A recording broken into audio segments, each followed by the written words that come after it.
Your Holiness, colleagues and friends, Namaste, Tashi Delek. I'm Dr. Anupam Sibal, a pediatrician and the Group Medical Director of the Apollo Hospitals Group and the President of the Global Association of Physicians of Indian Origin, GAPIO. To quote His Holiness, happiness is not something ready-made. It comes from your own actions. If you want others to be happy, practice compassion. If you want to be happy, practice compassion. Only the development of compassion and understanding for others can bring us the tranquility and happiness we all seek. With the COVID-19 pandemic, our work days are never ending. The pressure to keep ourselves updated with more than 165 scientific papers a day is intense. And the load of making difficult clinical decisions is hard to carry. The healers today themselves need healing and the wisdom to handle pressure. As we brace up to facing the challenges of COVID-19, we perhaps need more compassion than ever before. The medical community across the globe has united against the SARS-CoV-2 virus, breaking geographical and time zone barriers. HAPI in the US, BAPIO in the UK, CAPI and SINS in Canada, IMJA in Australia, and GAPIO have launched the Global Indian Physician COVID-19 Collaborative. This collaborative has brought together 1.4 million physicians of Indian origin from 49 countries on one platform. We would like to thank Your Holiness for giving us the opportunity to receive your blessings as we draw on all resources to continue our war against COVID-19. Thank you. Thank you. Namaste. Good morning, His Holiness. I'm Dr. Akshay Anand. Oh, I'm a professor and editor of Integrative Medicine Case Reports published at PGI Chandigarh. On behalf of Yoga Scholars PGI MER and the India Yoga Association Chandigarh, I welcome you to join our efforts to the rolling out of the evidence-based integrative approach in healthcare, so that the mental and the spiritual angle of healthcare providers, to which Dr. Anupam alluded to right now, who are under stress, as well as the patients, are catered to by the mental and the spiritual healing also, as is also brought out by the WHO document for holistic or the One Health program, as well as the Indian ancient text Ayurveda speaking about the patient, the attendant, the disease, and the aushadhi or the drug.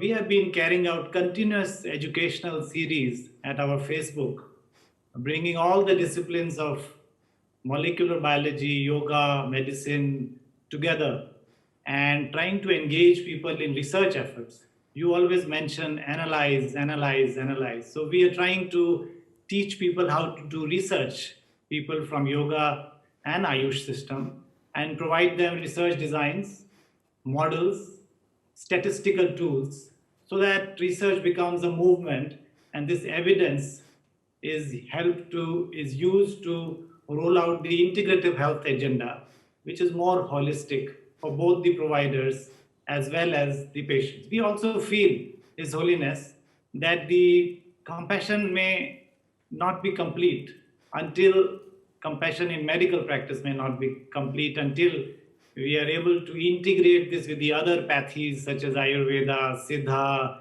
yoga, meditation, which we have been continuously educating everybody about the scientific aspects of it and the evidence-based aspects of it. So I'm joined today, His Holiness, by a global expert group from public health, molecular biology, Ayurveda, medicine, neuroscience, psychology, from countries as diverse as New Zealand, Brazil, USA, and other Indian institutions.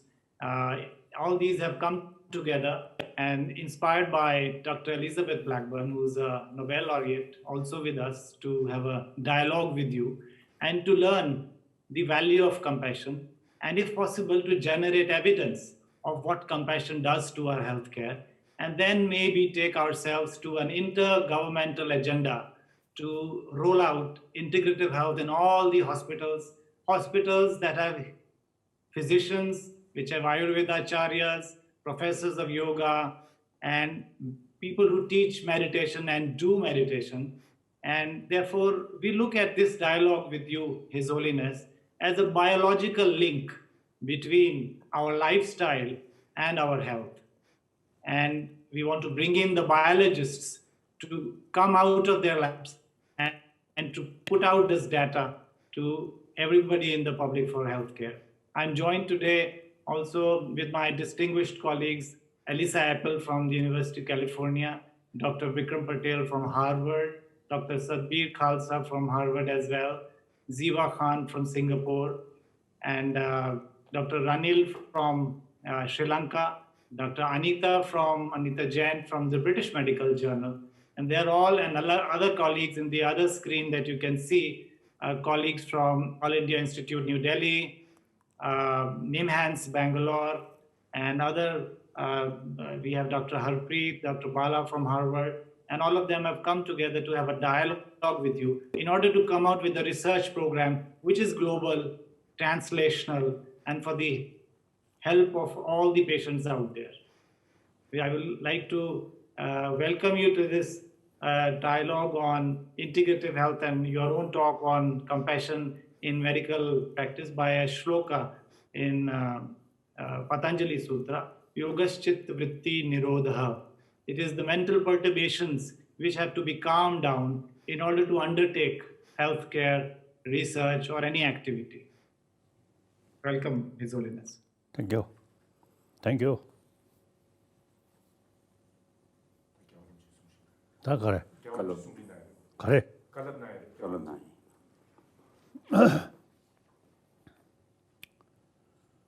Indeed, I feel great honor, you see, discussing with scholars. So this kind of discussion, I also learn much thing. So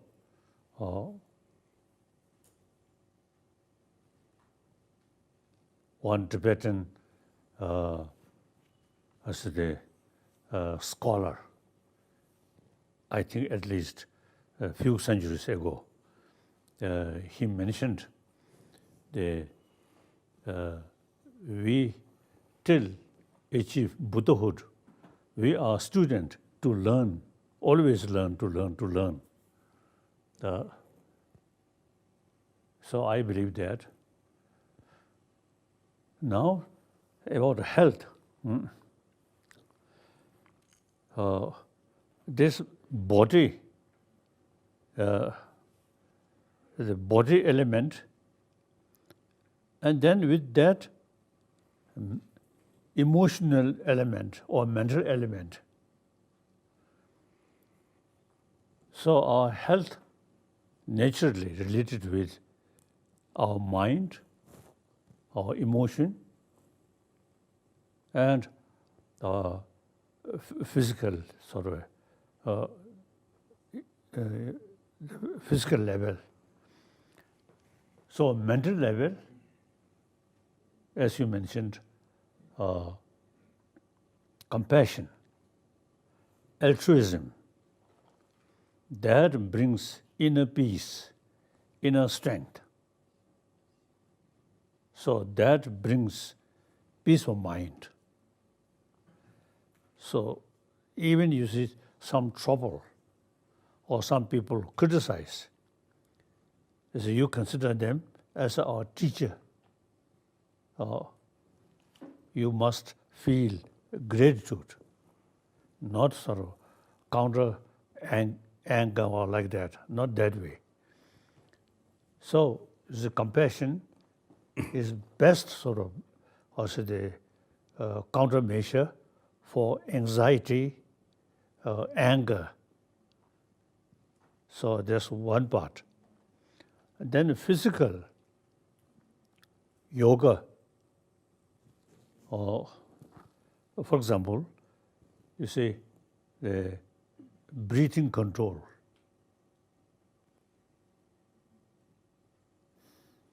like that. So that is your sort of heart beating naturally, you see, reduce. And then, simple sort of practice I usually do,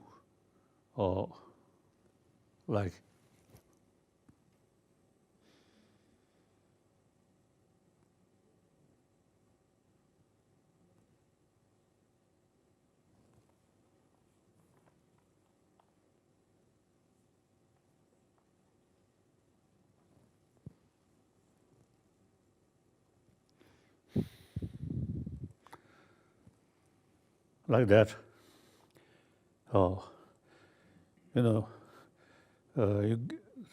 When you gain more experience, then you see the breathing take, remain, and out. So they gradually, the period remain longer. So that breathing control, I'm quite sure, you see, those people who a lot of sort of also the anxiety and physical sort of the heart beating, this kind of practice certainly helpful, I feel.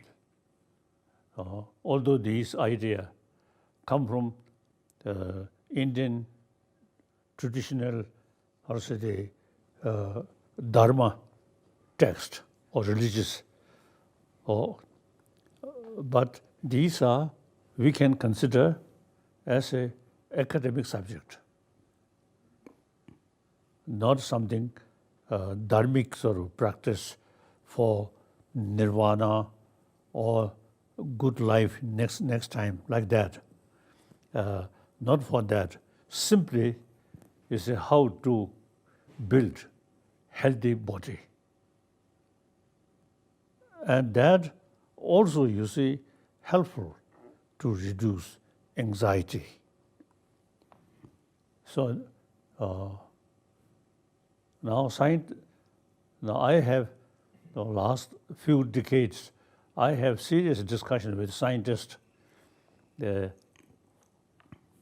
scientists mostly from West. So the Western cultural heritage is their background. So they whole life more materialistic sort of also the life, and education itself materialistic education. So to them, the ancient Indian experience, Indian thought, mainly about mind, they really appreciate. The modern scientists till recently, till the later the previous century, the 20th century, there's no idea about mind, about inner world. Now gradually those scientists now develop contact.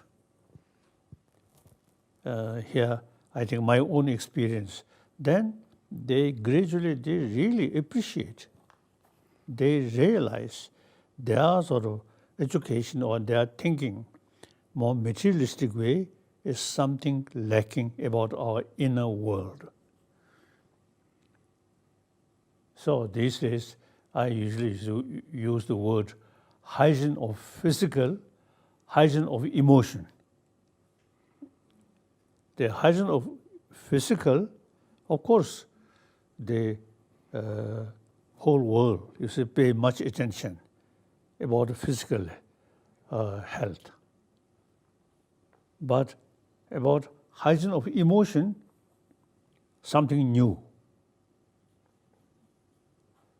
The emotion sort of, too much sort of emotion, too much sort of disturbed in mental level. So that also is very important for healthy body. Too much worry, too much anxiety, and blood pressure Rise, increase. increase like that. And then too much anxiety, heart attack like that. So therefore, the hygiene of physical plus hygiene of emotion must go together. So therefore now, you already sort of mentioned the yoga, these things. Very, very good. Now, I think then field of knowledge, no limitation. With modern scientific sort of equipment, our knowledge can increase infinite way, like that. So, for health reason, for health, as a matter of health, also you see combination, modern scientists, modern science, and ancient knowledge combined. I think very useful.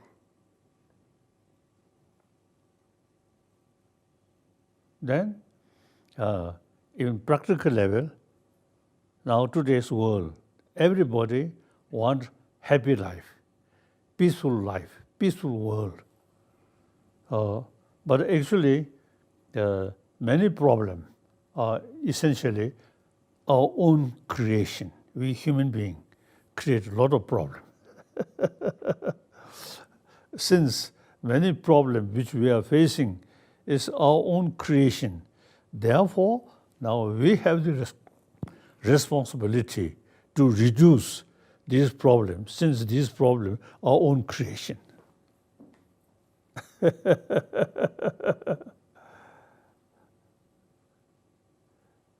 So now, I feel important is education. Modern education, which mainly come from West. So in Western world, regarding peace of mind, these things only, you see, blessing from God. No, also the tradition, training our mind. In this country, in India, ahimsa with karuna, you see, over 3,000 years already developed the concept of ahimsa and karuna.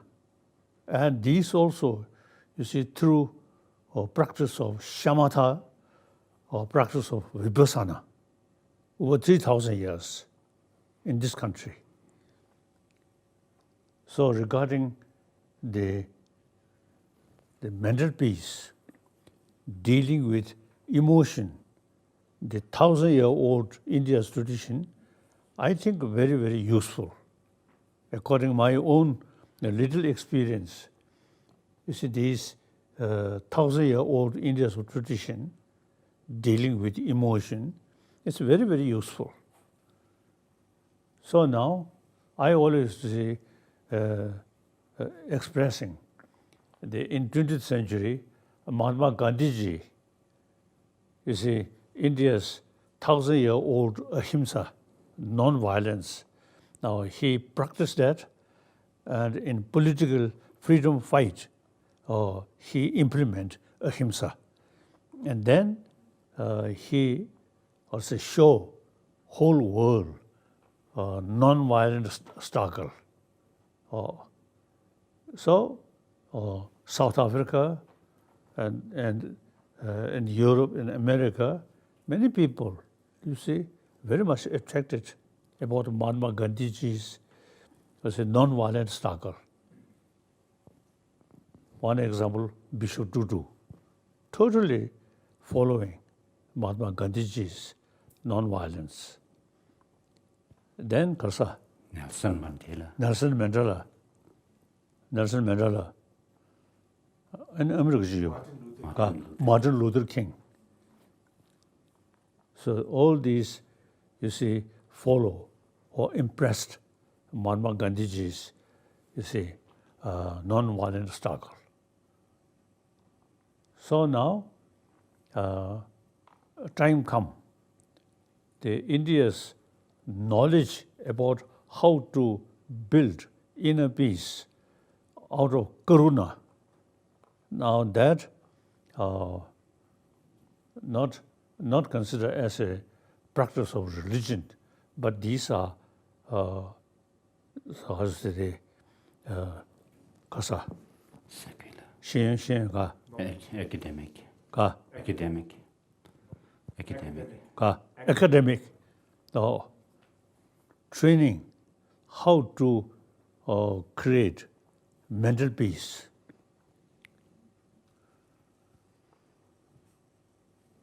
So sometimes I also have little sort of critical view during freedom fight. Mahatma Gandhiji should pay some attention about India's education. He simply, you see, accept the Western materialistic education introduced here by Britisher. When the India's education, you see, India, so they get freedom, should pay more attention about education. Now, with modern education, ancient Indian knowledge how to deal with our emotion, that should be part of our education. Like that. So now India, I think, since India, I think many parts of the world, I think really respect India and showing interest about India's culture, these things. So, firstly, in order to show world new sort of more complete form of education, physical, including physical hygiene and emotional hygiene, these in education, India can do. Like quantum physics, one of my Indian friend, Kasa, Raja Ramana, he told me quantum physics in the West, something new. In this country, 2,500 years ago, already developed the concept of quantum physics. He told me, it is true. So he recite few sentences of ancient Indian great scholar like Nagarjuna. Because Buddhism, Buddha's time, I think his language more Pali language. Then gradually the Buddhist institution, Nalanda, developed. Originally, there's some education institution already there, I heard. So then they pay more attention about Buddhist philosophy and used the language, Sanskrit language. So many Nalanda master, they use Sanskrit word, and then you see the Nalanda tradition very much sort of investigation. Buddha himself, you see, express, oh, my follower, monks, nuns, and other should not accept my teaching out of faith, but rather thorough investigation, his teaching. So Nalanda scholars thoroughly investigate about Buddhist philosophy. So number of scholars, Nalendra, from Nalendra, you see, they extremely sort of,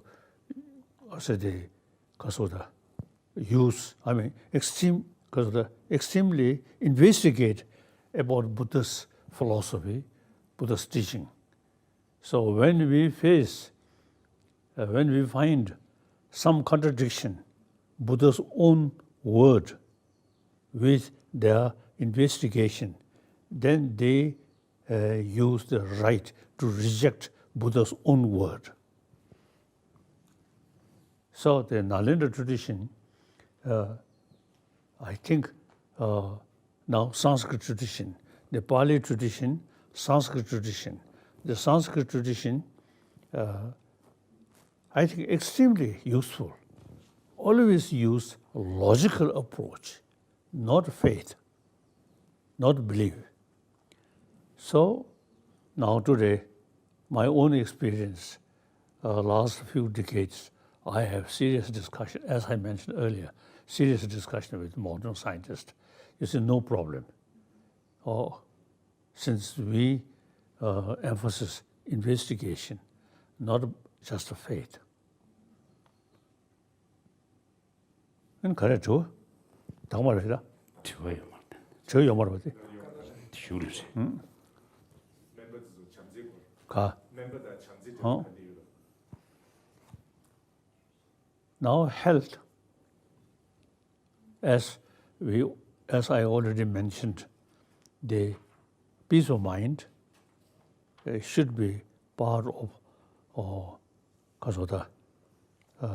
part of health work. Medical practice. Physical health. Obviously, particularly the doctors, nurses. You see, I myself, some experience when visit medical checkup in hospital. The doctors, nurses showing human feeling and smiling, then I feel much comfort.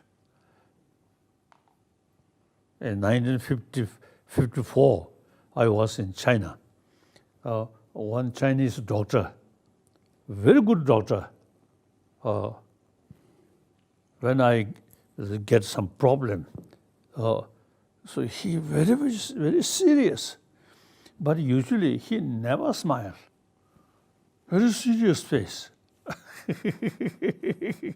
So you see, doctor and the nurses, you see, with sort of sign of human sort of also warm feeling, the patients really feel much sort of comfort. Sometimes the doctor with modern equipment, you see, without a smile, then sometimes I may feel, sometimes you see, I feel, there are some investigation or experiment on my body. So, doctor, nurses, more sort of the face, more sort of the compassionate face. Very useful, very useful. Yes, now question. Thank you, His Holiness, for very inspiring and very good talk, almost pushing us to explore educational research also, whether integration of the traditional and modern medicine can result in more compassionate doctors and professionals. I will speak out we have 3 questions from our organization, Yoga Scholars, another 3 from the Global Physicians. So I will start with the first 3. Before I ask my question, I would allow me to acknowledge the contribution of Dr. Elisa Apple, the professor at University of California, and Dr. Ishwar from Nangal, who is an Ayurveda Acharya and a member of the Arogya Bharati, fighting for prevention of disease in India. The first question, His Holiness, is from our distinguished guest, speaker, Dr. Elizabeth Blackburn. She's a Nobel laureate. She got a Nobel in 2009. She grew up in Australia and got a PhD in Cambridge, UK, and then moved to USA. And now, after that, she worked at University of California, San Francisco. She discovered the telomere and the telomerases. These are the DNA fragments on the chromosomes which determine health and disease. So a lot of research, and after the discovery of telomerase, is trying to investigate whether chronic stress can have any implication on telomerase, which are known to be determinants of lifespan or longevity. And the question is open whether compassion can elongate or change the structure or the activity of telomerases. So she represents the biological community by providing a framework where the public health professionals on one hand, the spiritual people like you on the other hand, can bring out the benefits of biology for the good of patients and the physicians. I welcome Dr. Elizabeth Blackburn to please ask her question. Thank you. Hello, Your Holiness. My question for you is inspired by a question about my scientific research that you asked me. It was about 14 years ago in Mountain Menla, the Tibet House retreat in New York State. And there several scientists had a meeting on longevity with you and Jinpa and Tibetan doctors. And back then, when I described to you the scientific studies that I had been involved in on the effect of long-term psychological stress on the shortening of telomeres, you asked me a powerful question that I've never forgotten. You asked, what about in people who have given up hope? And so we've now learned a lot about this kind of thing from the scientific research, that people who experience serious depression and the feeling of hopelessness do indeed have shorter telomeres, and that means they have premature body aging. In fact, it's this type of aging of their immune systems that can make them more vulnerable to viral infections, for example. And today we talked about the many troubles in the world, and this has made many people feel hopeless. And so in turn, I'd like to ask you, what would you advise each of us to do so that we can better help someone who has given up hope? I think the short-sighted and too much desire and one-sided sorrow, that one-sided sort of attitude, then you see, there is much possibility give up. Losing hope. Losing hope. So now here, human mind, human brain have the ability to look everything more holistic. Now, for example, whole galaxies, there was a beginning. Now this moment now existing. Eventually, whole galaxy disappear. So then, we individual human being, certainly there is a beginning, and then remain, and then eventually disappear. It is nature. Then, within our lifetime, you see, problem is part of our life. But meantime, we have this intelligence. So basically, we have the ability to think, to find ways and means to overcome this problem. So if we think more wider perspective and more holistic thinking, then you see what's the that useful, you see, hopelessness, or just you see think narrowly and narrow-minded, then something happened, then you really feel hopeless. But if you have the more wider sort of perspective, more holistic view, then yes, there are some problems, but also you see there is possibility to overcome, like that. So these, you see, human intelligence, human wisdom, through education, as I already mentioned, modern education, the materialistic oriented. Now, Indian tradition about mind, you see, these should combine. Then you will not, you see, easily, you see, lose your hope or confidence, like that. So that I feel. Thank you. Thank you. Wonderful. So my own life, 1959, when things become very difficult, a serious sort of threat, even my own life. So actually in 1959, March 17th, then I left from Nobulinga, Summer Palace. Doubt whether I can see next sun or next day. Serious adversity situation. But I never sort of give up my hope. There may be some difficulties, but we must try.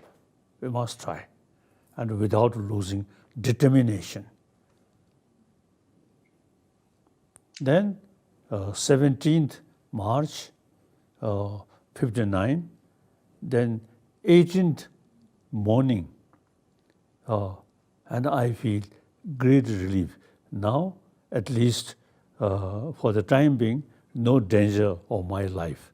I reach southern Tibet when I saw new sun, something fresh. So, you see, the serious sort of situation, difficult situation, about threat of my own life, but without losing determination, hope. And I survived. No problem.